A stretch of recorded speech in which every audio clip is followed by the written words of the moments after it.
ఉమ్మడి ఖమ్మం జిల్లాలోని రెస్టారెంట్లలో తనిఖీలు చేశారు ఫుడ్ సేఫ్టీ అధికారులు. కుళ్ళిన మాంసం, ఫంగస్ వచ్చిన ఐస్ క్రీంలు అమ్ముతున్నట్లు గుర్తించారు. పలు హోటల్స్ యాజమాన్యానికి నోటీసులు జారీ చేశారు అధికారులు. ఉమ్మడి ఖమ్మం జిల్లాలో హోటళ్లు, రెస్టారెంట్లలో రైడ్స్ పై ఫుడ్ సేఫ్టీ అధికారితో ఖదీర్ ఫేస్ టు ఫేస్. కల్తీ ఆహార దందా ఖమ్మం నగరానికి పాకింది. ఖమ్మం నగరంతో పాటు ఉమ్మడి ఖమ్మం జిల్లా వ్యాప్తంగా కూడా అనేక హోటల్స్లలో, అనేక రెస్టారెంట్స్లలో అనేక చిరు వ్యాపారస్తులు ఎక్కడైతే ఉన్నారో తినుబండారాలకు సంబంధించి అక్కడ మొత్తం కూడా కల్తీ దందా అనేది కొనసాగుతూ ఉంది. దానికి సంబంధించి ఫుడ్ సేఫ్టీ అధికారులందరూ కూడా సోదాలు నిర్వహిస్తున్నారు. అనేక చోట్ల నుంచి శాంపిల్స్ని సేకరిస్తున్న పరిస్థితి. ఎక్కడ ఎంత శాంపిల్ని కలెక్ట్ చేశారు, వాటిపైన ఎటువంటి చర్యలు తీసుకుంటున్నారు, అసలు ఎందుకు దానిపైన నెగ్లిజెన్సీ వస్తుందనే దాని గురించి మనం ఇక్కడ ఫుడ్ సేఫ్టీ ఆఫీసర్ ఉన్నారు, వారితో మనం మాట్లాడే ప్రయత్నం చేద్దాం. అయితే ప్రస్తుతం ఆయన మనతో ఉన్నారు. సార్, ఈరోజు ఇప్పుడు ఫుడ్ సేఫ్టీ ఆఫీసర్గా ఎలాంటి ప్రికాషన్స్ తీసుకుంటున్నారు, ఎక్కడెక్కడ రైడ్స్ చేశారు, ఎక్కడెక్కడ శాంపిల్స్ కలెక్ట్ చేశారు? ఖమ్మంలో 3 హోటల్ తీసామండి. మనము ఖమ్మంలో రెస్టారెంట్ హోటల్, శ్రీ హోటల్, మన హవేలీ వెస్టేజ్ చూసామండి. నిన్న భద్రాచలంలో town house restaurant, Gautami spice, Raghavendra hotel చూసాం. అక్కడ మీరు శాంపిల్స్ కలెక్ట్ చేయడానికి వెళ్ళినప్పుడు అక్కడ ఎలాంటి పరిస్థితులు ఉన్నాయి, అక్కడ ఎలాంటి నీట్నెస్ ఉంది, అక్కడ ఉన్న మాంసం కానివ్వండి, ఐస్ క్రీమ్స్ కానివ్వండి, ఎలాంటి పరిస్థితుల్లో ఉన్నాయి, వాటిని శాంపిల్స్ తీసి ఎక్కడికి పంపించారు? శాంపిల్స్ తీసి మన హైదరాబాద్ ఫుడ్ ల్యాబ్ పంపించామండి. ఆ రిపోర్ట్స్ వచ్చాక వాటి మీద తగు చర్యలు తీసుకుంటామండి.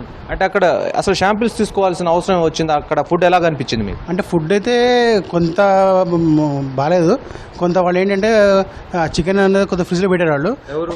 రెస్టారెంట్ హోటల్ వాళ్ళు చికెన్ -8లో పెట్టాల్సింది వాళ్ళు 8 degreesలో పెట్టారు. 8 degrees పెడితే మేము 8 degrees పనికిరాదు అని డిస్పోజ్ చేసాం. అయితే అంటే అవి తినటం వల్ల ఏం జరిగే అవకాశం ఉండేది? అంటే గ్యాస్ట్రిక్ ప్రాబ్లమ్స్ ఏమైనా వస్తాయండి. అందువల్ల చెప్పే వాళ్ళకి ఇట్లా పెట్టకూడదు అంటే, ఇప్పుడు ఫ్రెష్ అండ్ ఇప్పుడు తయారు చేసామంటే అది కుదరదు, మీరు -8లో పెట్టాలి, -8లో పెట్టకపోతే మేము యాక్సెప్ట్ చేయం, పారేస్తాం మొత్తం. అంటే అసలు ఉమ్మడి ఖమ్మం జిల్లా వ్యాప్తంగా ఎన్ని రెస్టారెంట్స్ ఉన్నాయి అఫీషియల్గా? వాటి మీ దగ్గర అనుమతి తీసుకున్నవి ఎన్ని ఉన్నాయి? వాటిపైన ఎన్నిసార్లు మీరు రైడ్స్ చేశారు, ఎన్ని శాంపిల్స్ కలెక్ట్ చేశారు? ఒకవేళ నిజంగానే అక్కడ అందులో ప్రూవ్ అయినట్లయితే ఎన్ని హోటల్స్ ఇంతవరకు ప్రూవ్ అయ్యారు శాంపిల్స్ సేకరించినాయి? అంటే కేసులు అయితే పెడుతున్నామండి, ఇంకా అన్ని కోర్టుల ప్రాసెస్లో ఉన్నాయి, నడుస్తున్నాయి కేసులు పడ్డాక మీకు వివరాలని ఇస్తాం. అంటే అసలు ఇంతవరకు కేసే కాలేదా? దేని మీద అయితేనే కేసులు అవుతున్నాయి, కోర్టులో ఉన్నాయి పెండింగ్. ఆ కోర్టులో పెండింగ్ కాలే, అంటే 3-4 ఏళ్ళు పడుతుంది రావడానికి. అంటే ఒకవేళ కోర్టులో ఉన్నప్పుడు హోటల్ రన్ చేయవచ్చా? చేయొచ్చండి. అంటే కోర్టులో హోటల్ని రన్ చేయాలంటే కోర్టు నుంచి ఎటువంటి ఆర్డర్స్ తీసుకురావాలి? కోర్టు నుంచి ఆర్డర్ మేము ఓన్లీ శాంపిల్ తీసిన తర్వాత శాంపిల్ ఫెయిల్ అయిందని ఆయన మీద క్రిమినల్ కేసు బుక్ చేస్తాం. ఆయన కోర్టుకి అటెండ్ ఉన్నాడు అట్లా. అంటే ఇప్పుడు ఒకవైపు మీరు కోర్టులో అతని పైన కేసు నమోదు చేస్తారు, కోర్టులో కూడా కేసు నడుస్తూ ఉంటుంది. అయినప్పటికీ అతను హోటల్ రన్ చేసుకోవడానికి ఎట్లా అనుమతులు ఇస్తున్నారు? అంటే వేరే పేరు మారుస్తుందా లేకపోతే ఎట్లా? పేరు మార్చారు. అయితే ఇప్పుడు ఏంటంటే జనరల్గా ఇప్పుడు ఇంప్రూవ్మెంట్ నోటీస్ ఇస్తాం, మేము ఇంప్రూవ్మెంట్ నోటీస్ ఇస్తాం.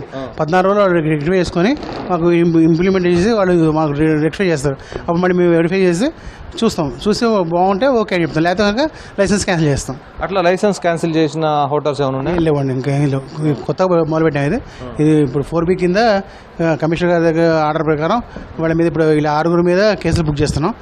జాయింట్ కలెక్టర్ గారు పెనాల్టీ వేస్తారు. అంటే ఎవరెవరి మీద కేసులు బుక్ చేస్తున్నారు? ఇప్పుడు 6 కేసులు చేసాం నిన్న. ఈ 6 మీద కేసులు బుక్ చేస్తాం. ఎవరు ఆ యజమానులు? ఎవరు అదే యజమానులు అంటే ఇప్పుడు రెస్టారెంట్ హోటల్ ఒకటి, ఆయన పేరు మైనేష్ శ్రీధర్ అండి. ఇప్పుడు మన హవేలీ వెస్ట్ సైడ్ ఏమో పారపల్లి వీరభద్రరావు గారు, ఆయన మీద ఆల్రెడీ లాగిన్ చేసాము. వాళ్ళ మీద ఆల్రెడీ 2 కేసులు ఉన్నాయి, 2 కేసులు కోర్టు తిస్తున్నారు వాళ్ళు. అయితే ఇప్పుడు ఫ్రిడ్జ్లో పెట్టాల్సిన ఐస్ క్రీమ్ ఎంత డిగ్రీలలో ఉండాలి? వాటిలో కూడా ఫంగస్ వస్తుందని చెప్పేసి అంటున్నారు కదా, వాటి పరిస్థితి ఎలా ఉంది? ఏ హోటల్స్లో ఎక్కడెక్కడ దొరుకుతుంది? నేను చూసింది మేము ఓన్లీ టౌన్ సైడ్ రెస్టారెంట్లో చేసాము. వాళ్ళు సరిగ్గా నీట్నెస్ మెయింటైన్ చేయట్లేదు చెప్పి మొత్తం 66 లీటర్ల ఐస్ క్రీమ్ డిస్కార్డ్ చేస్తాం, మొత్తం పారేసాం. ఒకవేళ ఐస్ క్రీమ్లో ఎలాంటి ప్రాబ్లమ్స్ వస్తే ఎలాంటి హెల్త్ ఇష్యూస్ వస్తాయి? అదే దానివల్ల వాంతులు, విరోచనాలు అన్ని ఇబ్బందులు వస్తాయి. వాళ్ళు ఏంటంటే ఆ ఫ్రిడ్జ్ ఓపెన్ చేసే తప్ప వాడు సరిగ్గా చూడట్లేదు. చెప్పాం, గట్టి వార్నింగ్ ఇచ్చాం, ఆ ఐస్ క్రీమ్ మొత్తం పారేసాం. అయితే ప్రత్యేకించి అసలు హోటల్లో ఇలాంటి నిబంధనలు ఉండాలని చెప్పేసి ఎలాంటి నిబంధనలు ఉండాలి? కిచెన్ ఎక్కడైతే పెడుతున్నారు కదా, ఆ కిచెన్ దగ్గర మొత్తం కూడా అపరిశుభ్ర వాతావరణం ఉంటుంది, అక్కడ ఎలాంటి చర్యలు తీసుకునే అవకాశం ఉంటుంది? అంటే కిచెన్ అయితే పరిసర ప్రాంతాల్లో మ్యాక్సిమం అందరూ మంచిగా ఉంటుంది, కానీ వాళ్ళు డ్రైనేజ్ సిస్టమ్ కొద్దిగా నీట్నెస్ మెయింటైన్ చేయట్లేదు. కొద్దిగా అని చెప్పాము, అందరికీ చూస్తున్నాను. మేము ర్యాండమ్గా చెక్ చేస్తుంటాం, ర్యాండమ్గా అందరికీ చెప్తున్నాను. నేను స్పెషల్ డ్రైవ్లో భాగంగా కమిషనర్ ఆదేశాల మేరకు మొత్తం అన్ని హోటల్స్ హోటల్స్ చెక్ చేసి వాళ్ళకి నోటీస్ ఇవ్వడం జరిగింది. అంటే ర్యాండమ్గా అసలు ఎన్ని హోటల్స్ చెక్ చేశారు ఇంతవరకు మీరు? నెలలో ఎన్ని ర్యాండమ్ చెకింగ్ చేస్తారు? నెలలో ఒక 10-12 చేస్తామండి. చేసి అందరికీ చెప్తా ఉంటాం. వాళ్ళకి ఏంటంటే మేము జనరల్గా వాళ్ళ లైసెన్స్కి అప్లై చేసినప్పుడు పోయి మీ లైసెన్స్ కోసం చూసినప్పుడు ఆ శానిటరీ హైజీన్ కండిషన్ చూసి చెప్తాం. అంటే అసలు చిన్న చిన్న సందులలో చిన్న చిన్న గదులలో రెస్టారెంట్స్ పెడుతున్నారు ఖమ్మంలో ఇప్పుడు విపరీతంగా. ఎక్కడెక్కడో కొత్త కొత్త పేర్లతో పెడుతున్నారు. వాటికి అన్నిటికీ ఎట్లా అనుమతులు ఇస్తున్నారు? అంటే వాటికి ఏమైందంటే సార్ ఇప్పుడు మొత్తం ఆన్లైన్ అయిపోయింది. ఆన్లైన్ అయిపోయిన తర్వాత ప్రతి ఒక్కటి ఆన్లైన్లో అప్లై చేస్తాడు, తీసేసుకుంటారు లైసెన్స్లు. అందుకని అది కూడా చూస్తున్నాం. అంటే ముందు పెద్ద హోటల్స్ కంట్రోల్ చేస్తే ఆటోమేటిక్ చిన్న వాళ్ళు కూడా కంట్రోల్ అవుతారు. ఫిజికల్ ఇన్స్పెక్షన్ లేకుండానే ఆన్లైన్ ద్వారా పర్మిషన్ తీసుకోవచ్చా? తీసుకోవచ్చండి.